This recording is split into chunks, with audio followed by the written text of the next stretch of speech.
Magandang araw po mga kababayan. Nandito po, talagang saglitan lang po ito mga kababayan. Talagang sinugod na nga po ng mga royalista. Ito pong bahay po ni Diskaya. Naku po, wala na ito mga kababayan pa intro-intro pa. No? Diretsuhan na po ito dahil, alam mo, nagulat din po ako dahil nga siyempre, alam naman po natin na talagang nangyayari po ngayon sa Indonesia, nagrarally dito, rally doon. Dahil nga di umano, ang dahilan ng pagrarally ng mga tao doon sa Indonesia ay dahil sa mga corrupt na mga politiko, mga kababayan. And parang yan ho yata ang gustong galahin itong mga kababayan. Nako, ito na nga po, papakita ko sa inyo kung paano po sinugod ng mga grupo nito ang mismong bahay ni Sara Diskaya. Ito po, wala nang intro ito, kabilisan ito eh. Ito ha, tayo. Sino? Oh? Diskaya, Grabe oh. Matindi. Oh? Ulitin natin na.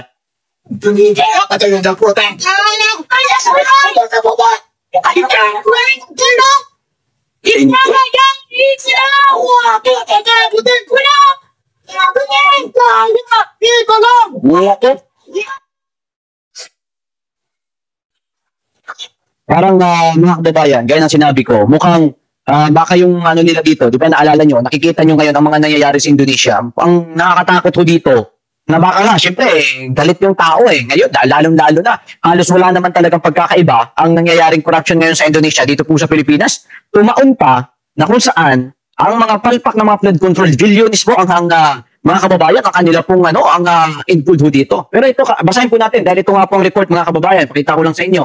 Ayun po, protester through mode, right, magnanakaw on Diskaya compound in Pasig City. Ito po mga kababayan. Ito yung nasa report po ng tawag nito, ng ABS-CBN. Para na lang mabilisan lang ito mga kababayan. Wala nga itong ayos-ayos yung report natin ngayon dahil nagulat din ako nung nakita ko po ito, parang naging ala Indonesia, no? Sabi po dito, kurakot, magnanakaw, ikulong. Yan ang sigaw ng mga nangalampag sa grupo sa labas ng St. Gerald Construction sa Pasig City nitong Huwebes, kung saan binatikos nilang umano'y korupsyon ng mga Diskaya kaugnay ng mga ghost flood control project sa iba't ibang bansa. Pero ang nakikita ko dito, yung naladaan talaga ngayon ay ang mga Diskaya. Alam niyo kung bakit? Kasi nga po, yung mga Diskaya kasi ito kasi yung nagpa-interview. Pero batid ko na kung mayaman ang mga Diskaya dahil nga po sa kanila pong pagpasok sa DPWH, naniniwala po ako na mas marami ang mas mayaman dyan mga kababayan. Yung iba kasi ayaw lang talaga i-public. Dahil siyempre, alam mo naman, kapag pinablik mo nga naman, tapos ikaw ay nakapasok sa mga ganyan, DPWH. No? So yun yung medyo naging, kumbaga, yung atensyon napunta lahat sa mga Diskaya. Baka, meron pong dyan, merong tawag nito, merong si BBM. Ito na mga kababayan, nagsalita na po si BBM ha. Pakita ko lang po sa inyo. Ayan, so para naman maganda. O, pasensya na po kayo ha. Talagang pagkaputo kasi ng balita, inano ko agad, nire-review ko agad mga kababayan. Ito, kumbaga wala na akong etche-britche pa mga kababayan. Kaya nga hindi ako nakapag-ready maayos kasi gusto ko talaga itong pag-usapan. Dahil bukas po, meron din pong magaganap na isang pagtitipon dyan po sa It's Just Right. Nako, ito na. Nag-advance na po si BBM. Nag-advance na siya ng kanyang payag. Ano pong sabi dito ni Bongbong Marcos? Ayaw ng gulo. Ito po, hindi nais ni President Bongbong Marcos na sumiklab ang gulo sa bansa gaya ng nangyari sa Indonesia dahil sa katiwalian. Kaugnay ng mga investigasyon sa mga maanumalyang flood control. Ayon kay Presidential Communication Office Yusek Pierre Castro. Nag-advance na yung Pangulo. Sa isang media briefing, sinabi ni Castro na ang nais lamang ng Marcos na maliwanagan ang taong bayan. Sa hindi po, actually kami, hindi ho namin gusto lamang maliwanagan. Hindi ho ito talking about lang sa kailangan ho namin maliwanagan kung saan ginamit o kung saan dinala ang mga bilyones, trilyon na budget dyan sa flood control. Hindi ho ito usapan na gusto lang namin maliwanagan eh. Gusto ho namin meron ho mapanagot. Although nagkakaroon naman na ng investigasyon dyan sa Senate, dyan sa House of Representatives, pero nakakapagtaka. Nung ganda nang ipakita ni Toby Chanko ang laman ng USB na di umano, ito yung magpapatunay, biglang hinarang naman, kabayan.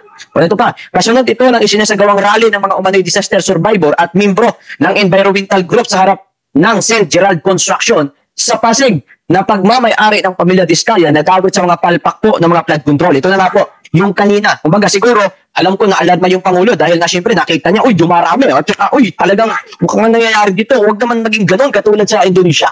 Kaya siguro, kaya mga kababayan, unang pagtitipon pa lamang, nagbigay na po kaagad ng pahayag ang Pangulo. Ito pa, nagkagulo sa Indonesia dahil sa mga galit ng mga mamamayan sa malaking allowance ng mga mambabatas. Yan ang sinasabi, laging mambabatas talaga eh. Lalo nitong tumindig ang ng mabundol at masawi ng isang police armor vehicle, ang isang delivery rider na si Apan, Corniawan, na lumahok sa kilos protesta. Na yan na ang sinasabi natin eh. Ayan na mga kababayan. No? And meron din po mga kababayan, pahayag ang isang dating general. Actually, kasamahan din po natin ito. Okay? So ako pinapakita ko lang po sa inyo kung ano yung nangyayari sa bansa natin at kung ano yung mga nagiging reaksyon even ng mga dating nasa serbisyo, dating mga men in uniform, mga kababayan. Okay? But before natin talakayin or puntahan itong post po ni dating retired Romeo Focus, mga kababayan. Okay, ito muna ang kay Eric, no? Tingnan muna natin kung ano yung reaction nga ni Eric, mga kababayan. Dahil nga, di umano, magkakaroon ito ng rally, ng pagtitipon sa It's Shrine. Tomorrow po ito, sa ganap po na alas 9 ng umaga. If you are not busy, kung di ko kayong pumunta, mag-join, hindi naman ito usapan ng politics, no? Usapan po ito ng accountability and transparency sa kaban po ng taong bayan. And syempre, talking about yan sa mga palpak po ng mga flood control. Ito po ang sabi po ni Eric, important advisory. Ito po mga kababayan, itla. Ito.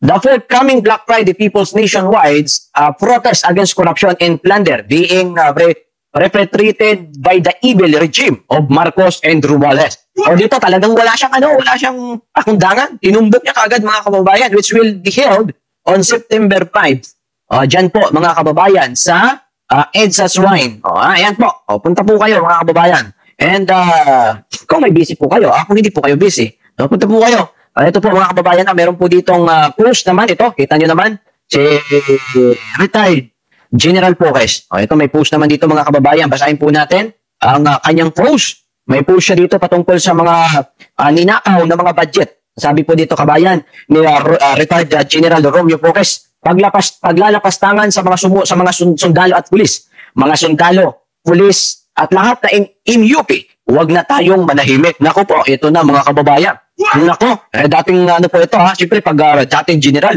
marami din talaga dyan mga kakilala, mga kababayan. Hindi lang taong bayan ang nilalapastangan ng mga buhayang mambabatas. Tayo mismo, harap-harapan tayong winawalang hiya. Ito pong sabi ni retired General Romeo Focus, mga kababayan. Ito po, 2025, NIP, submitted ng President, EFP Modernization, 50 billion. Ito, tingnan niyo po kung gaano po ito kalaki pension and gratuity found 232 billion. MUP, 142 billion. Veterans, 11 billion. Napakaliit mga kababayan. Para dun sa mga veterano natin na mga grabe ang mga pinagdaanan para lang maipakita nila ang kanilang pagmamahal sa taong bayan at para maipagtanggol ang ating bansang Pilipinas. Pagdating sa 2025, binawasan ho ng Kongreso. Tingnan niyo po ito Binawasan ng Kongreso. EAP Modernization, 35 billion. From 50 billion. Ang nabawas po, 15 billion. Ang laki. From 50 billion, naging 35 billion. Binawasan po ng 15 billion. Ito. Pension, mga kababayan. 148 billion. Okay? Na galing naman po ito sa 232 billion. Yan. Ang nabawas po, 87 billion. MUP. Galing po ito sa 132 billion. Binawasan naman po ng 10 billion. Kasi nga po, mga kababayan, ito, from 142 billion, naging 138 billion. Minus 10 billion. Sa ating po mga veterans, nagsimula po sa 11 billion. Ngayon po ay meron na lamang 9 billion, which is binawasan po ng 2 billion. Ito po mga kababayan, nung tinotal po ang lahat po na binawas, no? Ito po, gaano kalaki? Total na bawas, 114 billion, mga kababayan. Para po ito sa ating mga kasundaluhan, Isipin niyo kung gaano kalaki ang binawas po. Samantalang ilang billion ang nakalaan para sa mga flood control na hindi po natin napakinabangan. Diba? At saan nila dinala ang pera na binawas nila? Question mark. Ito question mark. Sa flood control na paborito nilang pork barrel, mga kababayan. Ayan na ang sinasabi.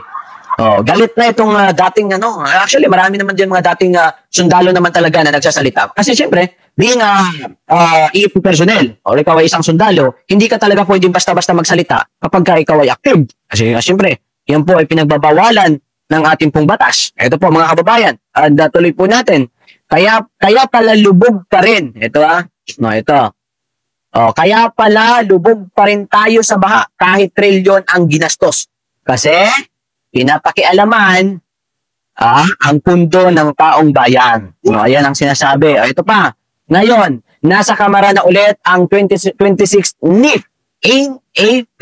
At tulad ng 2025, tiyak na gagamitin na naman ng mga buhaya para sa kanilang interes, mga kababayan. Sabi ng Pangulo, manglad siyang recognition. Ang ginawa nila sa NIP 2025, pero sa huli, pinirmahan pa rin niya ito, mga kababayan. Oo nga, ito naman si BBM, hindi mo maintindihan, panay, so ganito, ganyan, to the end of the day, pipirmahan din naman ang budget. Hanggang kailan natin titiisin ang ganitong pambabastos, mga kababayan, yan po sabi hanggang kailan ipagwawalang bahala ang mga ganitong paglalapastangan sa EEP at PNP? Question mark. Sa mga sundalo at pulis, panahon na para ihayag ang ating saloobin. Hindi natin dapat palagpasin ang ganitong kahayupan. Ayan pa. Ang ating dangal, seguridad at kinabukasan ang nakataya. Ito, alam nyo, napakalaki po ng papel ng ating kasundaluhan. Dahil nga syempre mga kababayan, alam naman po natin kung gaano. Pero alam mo, marami pong naniniwala na mas talagang, kumbaga, mas sila sa EEP, sa ating po mga kasundaluhan. Pero ito na nga nangyari na lahat ng kawalang hiyaan sa bansa natin, kabayan no? Nangyari na lahat-lahat. Ito na, ang dami ng mga nagre-reklamo, mga kababayan. Baka matulad tayo sa Indonesia. Huwag naman, sana. Huwag naman, sana. Kasi, ay, nako po. Ito, kahapon lamang po, mga kababayan, ay meron po siyang, may po siya dito Ayan. Ito nga, titingnan natin mabuti. May po siya dito Ito ang po siya po ito noong August 31. Ano ang gagawin natin? Question mark. Sabi niya po dito, mag-organisa, makiisa, makisama, sabay-sabay magprotesta sa buong bansa kasama ng lahat ng mga nasa ibang bansa. Yun po ang sinabi po ni retired general. Ayan, kasama po natin yan, mga kababayan. Kaya nga talagang ako, hangang-hanga din talaga ako dyan sa dating general po na yan, mga kababayan. Matapang. Yan yung mga yan yung mga veterano talaga, mga kababayan. Ano sabi po ni Grico Bilica, mga kababayan? Basahin ko lang. Okay, lahat na natin ito kasi nga hindi natin alam kung ano ang mangyayari bukas o sa mga susunod pa na araw. Kasi malay natin, although mga kababayan, hindi din naman natin sana ito gusto, pero hindi natin akalain or baka malay natin, dumating yung time na dumarami nga po itong kahit sabihin natin ayaw ng Pangulo, baka dumarami yung sumama sa mga pagtitipon. It because nga mga kababayan, sa katakot-takot pong nalaman po natin ng mga corruption at this time. Ano po sabi ni Grico Bilica 5 hours ago? Noong gawin po namin, mga kababayan, ito po, noong gawin namin sa PECC ang investigasyon sa DPWH kasama ang congressman, kaya buo ang report. Binasa ng Pangulo at pinangalanan lahat. DPWH and DE and Congressional dapat buuin ng Blue Ribbon Committee ang investigasyon. Ilabas nila lahat ng partisipasyon ng Kongreso, DPWH and contractors sa proseso. Mula sa budgeting hanggang project implementation. Let the action fall to whom it should. Ayan na po. By the way, ako din naman ay umaasa, kahit papaano, umaasa po ako sa ginagawang investigasyon nitong si Marcoleta. Di ba? Kasi nga po, gaya ng sinabi ko, kung mayroon man po akong mas inaasahan na investigasyon, hindi po sa House, hindi po sa lower house, mga kababayan, hindi po sa House of Representative, yan po ay opinion ko. And bilang Pilipino, karapatan kong sabihin yan. Hindi po doon. Kung mayroon man po akong mas pinapaniwalaan at inaasahan na mayroong patutunguhan ng investigasyon, dito po sa Senado, sa Blue Ribbon under the leadership ni Chairman Senador Atty. Marcolita. Kasi nga po, gaya ng sinabi ko natin, sinabi nga po ni Tiangco nung nakaraan, bakit hindi natin imbestigahan si Po? Bakit hindi natin imbestigahan si Saldico? Oh, ano sabi ni Chubby Chanko? Bakit hindi natin imbestigahan si Magalong? Oh, kasi nga po, ang sinabi po kasi ni Magalong, marami daw di umano, even si Ping Lacson nagsalita rin. Marami di umano mga congressman nasangkot dito sa mga maanumalyang mga ghost project. Oh, ano sabi ni Abante? Hindi, kailangan pangalanan niya. Kailangan sabihin niya yung pangalanan niya kung sino yung mga congressman na involved dito sa mga ghost project na ito o dito sa mga kontrata talking about the flood control. Yan ang sinabi ni Abante. Ngunit ang tanong, bakit hindi pumayag si Abante na imbitahan si Magalong? Kasi nga po, sinabi na rin naman talaga ni Toby Chanko, Mr. Chair, diba gusto din naman ninyo na pangalanan ni Magalong etong mga congressman na involved dyan, Mr. Chair. Oh, bakit hindi natin imbitahan si Magalong? Anong sagot dyan ni Ang sagot ni Abante, marami pa tayo dito dapat unahin. Huwag niyong ginugulo ang hearing. Unsa man ka, Abante, oy. Alam mo, Mr. Abante, Pastor Abante, alam mo, yung gusto ng taong bayan malaman, kung sino ba ang mga politiko na involved dito, yan ang gusto namin. Wala akong pakialam kung sino ang tatamaan. Wala, 101%, wala akong pakialam. Kahit yan, kung may tatamaan man dyan, na dati ay nasa administrasyon ni dating Pangulong Duterte, I don't care. Ha? Basta para sa akin, managot ang dapat managot. Wala akong pakialam kung sino ang tatamaan dyan, ha? Bigwasan natin yung tatamaan. Ganun lang mga kababayan. Ngunit, eto na, anong sinabi ni Toby Chanko, ipatawag si Saldico. Dahil si Saldico, ang makakapagsabi kung ano ang mga nangyayari ngayon. By the way, merong report ang News 5, bago lamang po. Representative Saldico ay nasa US na para sa medical treatment. Ayun, dumulag na pala. Mga naamoy na yata ni Saldico, kabayan, kaya nga po dumulag na, umalis na po ng bansa. Ito ayun po mga kababayan, nasaan si Saldico? Question mark. Inanunsyo na spokesperson Attorney Princess Abante sa politiko na kasalukuyang nasa United States, si ako Bicol Representative Saldico, para magpagamot. Ayan tayo Alam mo tong mga politiko na to, pagka iniimbestigahan na, talking about sa mga korupsyon, itong mga to biglang nagkakasakit mga kababayan Bigla ho silang nagkakasakit. Yan ang nakakainis na mga to. Sa isang media conference, Sa isang media conference, ngayong Huwebes, September 4, sinabi rin ni Abante na inaalam pa niya at ang iba pang detalye sa pagbiyahe ni Ko. Napaulat na nananatiling konektado si Ko sa Sunwest INC kahit na nag-divest na siya rito noong 2009. Ito na. Kabilang ang kampanya sa 12 contractor na umano'y sangkot sa mga anumalyang flood control project sa bansa. Siya rin ang dating chairperson ng Committee of Appropriation na isa sa mga in charge sa insertion sa 2025 National Budget sa Bicameral Conference Committee. Ayan ang sinasabi sa Saldico Ito lang, kabayan. Natatandaan po ninyo. Ang lakas ng loob nito ni Saldico na magsalita kay VP Sara na magnanakaw. Talking about sa confidential fund na 125, mga kababayan, 125 million. Pero anong sinabi ni VP Sara? Ang budget, ang pera ng Pilipinas, 2 tao lang ang humahawak. Sino ito? Si Martin Romualdez at saka si Saldico. Yan po ang sinabi ni Inday Sara Duterte. 2 tao lang. Sila lang ang may kontrol sa kaban ng bayan. Saldico, Martin Romualdez. And ngayon, parang tumutugma nga. O hindi ko naman sinasabi na ninakaw nyo. At sa akin lang, parang tumutugma. Kasi tingnan mo, mga kababayan, Di ba, Yan ang nangyayari. Ngayon na kayo magpukukan. Ito pa. Anong sinabi po ni Abante nung nakaraang hearing, mga kababayan? Ito. I am objecting on the motion.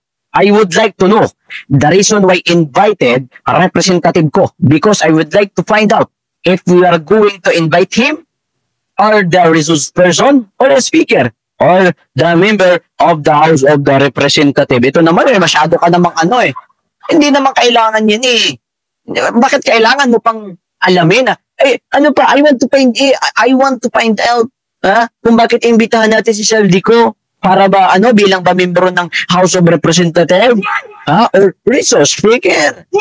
Sa naman tao Alam mo, Mr. Abante, dapat wala na tayong paligoy-ligoy dito 1+1. Tanungin at imbitahan. Ganun lang naman ka-basic para malaman ho natin, kasi kung wala naman tinatago yan, bakit ho kayo matakot? Diba? Oh, 101%.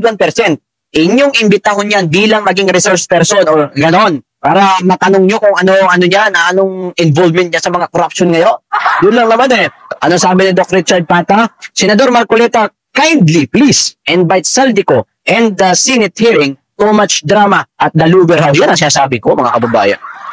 Masyadong madami ang drama dyan sa lower house eh. No? Nung ipapakita yung ang USB, ipapakita sana ni Congressman Toby Tiangco, hinarang naman ni Congressman Garin. Bakit ganun? Kung wala kayong tinatago, bakit kailangan yung harangin? Bakit kailangan hindi ipakita? After po na nag-akma ng ipakita, Kamsek, patingin ako, please, flash ako nito sa screen, itong ano na to, itong, tawag ito, USB na to, hinarang ni Garin. Nung hinarang ni Garin, after ilang segundo, nagsuspend ng hearing. Pagbalik po ng hearing, after ilang minuto, hindi na naipakita in public. Ang sama mo. Kaya wag niyong hindi, ako lang naman, sa akin lang naman, sana wag niyong ginagalit yung taong bayan, Kasi punong-puno na ang taong bayan at gusto po talaga ng taong bayan na malaman na talaga kung ano na talaga ang mga nangyayari sa bansa natin, mga kababayan. Ito pa, meron pa ha? Basahin natin. Ito. May mga ilan po sa mga congressman na tinutulak na pababain yung edad sa tatakbo bilang Pangulo. Tingnan mo itong mga to, kabayan. Ang lalakas ng loob, ang lalakas ng ano. Isipin mo ha. Yung bansa natin, mayroon pang 3 taon ang pamumuno ni BBM. Okay? Take note. Tingnan nyo mabuti ha. Kung ano yung mga pinagagawa ng mga to. Kung hindi ka maiinis mga kababayan. Tingnan nyo. Ako hindi ako nakapanig lamang sa mga Duterte. Diba? Kundi nandito ako dahil nasa totoo po tayo, kabayan. Tingnan nyo mabuti. House Young Guns, itinulak ang pagbaba ng age requirements sa pagkapangulo, VP, senador. Tingnan mo itong mga to, kabayan, no? Inuuna pa nila yan. Tingnan nyo. Itinutulak ng membro ng House Young Guns Black ang isang panukala upang amyendahan ang 1987 Constitution para ibaba ang age requirements para sa mga tatakbo sa pagkapangulo, Vice President at Senador. Ano yan? Bakit inuuna nyo? Ang tagal-tagal pa ng 2028. Ba't ito yung inuuna nyo? Nalulubog na tayo, di ba? Bakit hindi nyo unang, bakit hindi nyo unang paimbestigahan? I-find out nyo kung nasaan talaga yung dito, yung ugat ng mga corruption, talking about the mga flood control projects na yan, ng mga bilyones yan. Hindi ako po ako galit ako bilang Pilipino eh. At ako po ay nagbibigay ng suggestion at nagtatanong po sa inyo. Kasi bilang Pilipino, karapatan ko ito eh. Ako, siyempre, nagbabayad din naman tayo ng buwis. At isa din po ako sa nagpapasahod po sa inyo. Ang tanong ko lang po sa inyo, Mr. Chair, kagalang-galang, hurunabol, ayan na. Ang tanong ko lang po sa inyo, bakit po inuuna nyo na amyendahan ang 1987 Constitution? Bakit inuuna nyo? Upang maipababa ang age requirements sa mga tatakbo bilang Pangulo, Senador, Vice President. Bakit inuuna nyo yan? Yan tagal-tagal pa ng 2028. Baka pwede naman unahin nyo yung tao bayan. Stop, naman sana? Tawag ko, wag naman sana kayo muna mamulitika. Kasi nakikita ko kasi dito Plan A, People Initiative. Para hindi na makapalit si Vice President Sara Duterte bilang Pangulo ng Pilipinas. Plan B, ipadala si Digong sa dahig. Ayan. Impeachment kay Sara Duterte. Pero hindi kayo nagtagumpay. Plan C na kayo ngayon. Ano sabi ni Amy Marcos? Ano sinabi ni Amy Marcos? Iuupo nila na ombudsman si DOJ Secretary Boying Remulla. Para Para ipakulong nila si Sara Duterte before mag-2028. Naku po. Tapos ano pa ito ang susunod? Baka plan din na ito. Kung hindi nila mapapakulong si Sara Duterte, may mga tatakbo na kahit hindi pa, katulad yan, sila Vico Soto, sila Sandro Marcos, baka yan ang kaya paniguro sila ba? Talagang sila, itong mga to, wala nang, hindi ko maintindihan dito Ang nakapokus nila sa loob ng 3 taon, nag-focus kasi kayo how to destroy Duterte, papaano nyo padapain, yun ang pinukus nyo Ilang taon din ang hearing dyan sa confidential pa ng 125, diba? Impeachment complaint, diyan kayo nakapokus samantalang sa likod pala niyan, bilyon-bilyon pala ang corruption. Talking about ng mga flood control na yan. Nakakagalit kabayan bilang Pilipino. Nakakagalit, no? Diba? Inuuna nila to. Bakit naman ganun? Ano sabi ni Magalong? By the way, meron na daw pala invitation itong si Magalong, si Mayor Magalong sa Senate Blue Ribbon Committee. Pero ito yung sagot niya, Ito, wait lang. In fact, mayroong nagsabi sa akin na may invitation na yung Senate sa akin. But, if you talk about my preference, I would rather appear sa lower house. Kasi nga, doon nga yung gera eh. Doon tayo pupunta sa may mga gera. Kung saan yung battlefield, doon tayo. Ito, although, alam ko napakatapang ni Mayor Magalong. Because, ito po siya mga kababayan, ay dati pong pulis, no? General, talagang matapang, talagang tigasin itong si Mayor Magalong. Pero ang akin lang suggestion, kasi nga po, mukhang ayaw siyang imbitahan ng lower house eh. Mukhang ayaw siyang imbitahan dyan sa pagdinig sa House of Representatives, mga kababayan. So, sa akin naman, kung gusto niya talaga sana may siwalat, kung ano yung mga nalalaman niya, di ba, higit na mas maganda din naman sana dyan po sa Senado, sa Blue Ribbon Committee. Sana wag na tayo magpatumpik dito, mga kababayan. Di ba? Sana doon na tayo, ano na tayo, mag-focus na tayo kung ano na natin. Huwag nyo na masyadong patagalin. Oo, itumbok nyo na kaagad. Panagutin nyo na kaagad ang dapat panagutin. Kasi nga po, baka maglala pa ito eh. Yung mga nangyayari dyan ngayon, yung nangyayari dyan sa Pasig, yung St. Gerald Construction na nilusob na. Malay natin kung may mga susunod pa dyan na mga paglusob. Naku, ako po, bilang Pilipino, masakit po sa akin na kung sakasakali man, baka matulad tayo sa Indonesia. Yung mga rally doon na talagang, alam mo, kawawa din yung mga kapulisan natin, mga kababayan ko. Kawawa rin. Kasi nga po, patulad nung dinakip si dating Pangulong Duterte, yung mga kapulisan natin, dinudumog ng mga tawag ito, ng mga sumama sa pagtitipon. Even ako, naawa din ako. Kasi nga po, lalong-lalo na yung mga patrolman, PU1, wala naman din sila talagang magagawa eh. Kundi, follow the order nung nasa taas po sa kanila. Diyan kayo pumisto, tumindig kayo dyan para hindi makamove ang mga nagkikilos protesta. Titindig lang sila doon. So sa akin lang, wag, di ba? Napakasakit kasi na dumating yung time na, tawag dito, na masaktan ng mga kapulisan. Parang napakasakit, mga kababayan. Kasi ako alam ko po yan eh. Bilang, syempre, alam natin yan, and yung mga yan, sumusunod lang po sa kanilang trabaho. Dahil nga, syempre, ano nga naman kasi ang trabaho talaga ng mga pulis? Yan naman talaga eh. Sumusunod lang po sila. So kung sasaktan po sila, kawawa naman, mga kababayan. Diba? Yung iba dyan, syempre, hindi ka naman pwedeng tumanggi kasi kung tumanggi ka, baka sa pwesto. Natatandaan niyo po si Pontelias, mga kababayan, si Police Pontelias, Patrolman Police Pontelias. Nung dinakip po si dating Pangulong Duterte, nagsalita siya. Ano nangyari? Tinanggal siya bilang pulis. Although, naaayon naman talaga sa batas natin na bilang pulis, kailangan independent kasi to serve and to protect sa ating pong mga kababayan. Kailangan wala kang pinapanigan. Kaya nga po, bawal po sa ating mga kapulisan ang masyadong makialam sa politics. Pero nga lang, kung ganito na po kaabusado ang nangyayaring corruption sa bansa natin, na hindi na tuloy tayo makausad-usad, ayawan ko na lang sa inyo, kabayan. Nasa sa inyo na po yan. Malalaki na rin po kayo eh. Diba?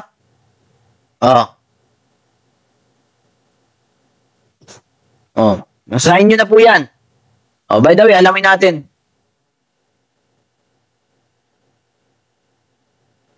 Alamin na lang natin sa mga susunod na araw.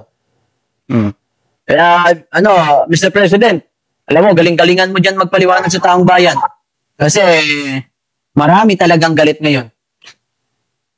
Ulitin ko lang, kabayan, sa mga gustong pumunta sa pagtitipon tomorrow, 9 a.m. in the morning. Dapat before 9 a.m. nandun na kayo. If you want to join, if you are not busy, everybody's welcome, mga kababayan. And yun na, punta lang po kayo. It's just right, 9 a.m. in the morning. And yun nga, sama-sama po tayo doon, mga kababayan. Payag natin kung ano talaga ang grabe na kasi ang corruption ngayon, mga kababayan. Sobra na ho. Sobra na. So, tandaan nyo, laging makialam sa mga nangyayari sa bansa natin, mag-aral, and alamin kung sino talaga ang karapat-dapat po nating suportahan. Ngayon lang ito nagkagulo-gulo na yung Pilipinas natin, kabayan. Kaya nga yung mga Marcos vlogger, palagi kong hinahamon yan eh. Kung sinasabi nyo na mas magaling si Bongbong Marcos kay Digong, kalye-survey tayo gustahan tayo. 2070 ang pustahan tayo, gano'n lang kabisik yun. Survey tayo. Alam ko, itong mga Marcos vlogger, hirap na hirap ipagtanggol si Bongbong Marcos. Sa totoo lang, mga kasama ko dati yan eh. So bakit, matitino naman yung mga ganyan dati, kaso nga lang, sabi nga nila, actually, according to the Bible, money is the root of all evil. So wala eh. Nilamon po sila ng sistema at nilamon po sila sa kinang ng pera. Although, kahit hirap sila ipagtanggol si BBM, go pa rin sila ng go. Wala tayong magagawa. Talking about money talaga yan, kabayan. Kaya mga kasama ko dyan, mga pera-pera lang yan. Oo. Meron nga dyan isa eh. Meron dyan isa eh. Sir, Duterte supporters talaga siya. Duterte talaga siya.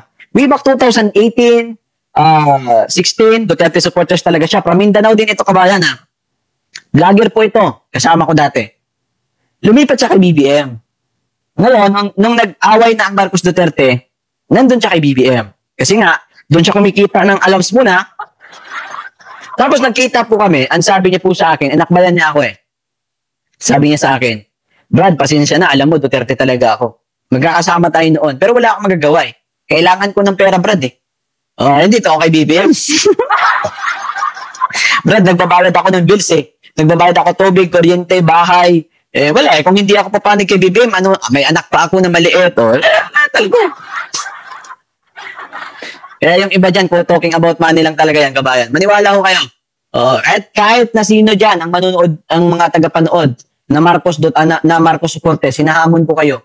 Kung talagang sinasabi nyo magaling si BBM, mag-survey tayo. Pustahan tayo. Oo, kahit magkano gusto nyo, pustahan tayo.